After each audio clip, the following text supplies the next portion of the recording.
সাংবাদিক ইলিয়াস হোসেন ছাত্র রাজনীতি নিষিদ্ধের দাবি জানিয়ে সামাজিক যোগাযোগ মাধ্যমে আলোচনা সমালোচনার ঝড় তুলেছেন। বৃহস্পতিবার ফেসবুকে দেওয়া এক স্ট্যাটাসে তিনি লিখেন, ছাত্র রাজনীতি নিষিদ্ধ চাই।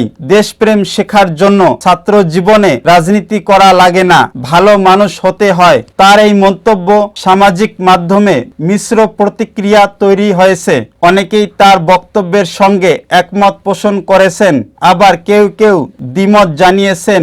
কমেন্টে দেখা যায় বিভিন্ন ধরনের মতামত। কেউ সুর মিলাচ্ছেন ইলিয়াস হোসেনের সাথে, আবার কেউ বলছেন তার বিপক্ষে। অনেকেই মনে করেন ছাত্র রাজনীতি নিষিদ্ধ করা কোনো সমাধান নয়, বরং সঠিক দিক নির্দেশনা ও নৈতিকতার ভিত্তিতে ছাত্র রাজনীতির চর্চা নিশ্চিত করা উচিত। শিক্ষার্থীরা যদি রাজনীতির মাধ্যমে নেতৃত্ব, নৈতিকতা ও সামাজিক দায়িত্ব শিখতে পারে, তা দেশ ও সমাজের জন্য মঙ্গল। শুধু ভালো মানুষ হওয়া যথেষ্ট নয়, ন্যায় বিচার প্রতিষ্ঠা, অধিকার আদায় ও দেশ গঠনের জন্য সচেতন ও দক্ষ নেতৃত্ব প্রয়োজন। অন্যদিকে অনেকে ইলিয়াস হোসেনের দাবিকে সমর্থন করে বলেছেন, দেশপ্রেম ও নৈতিকতা অর্জনের জন্য ছাত্র জীবনে রাজনীতির প্রয়োজন নেই।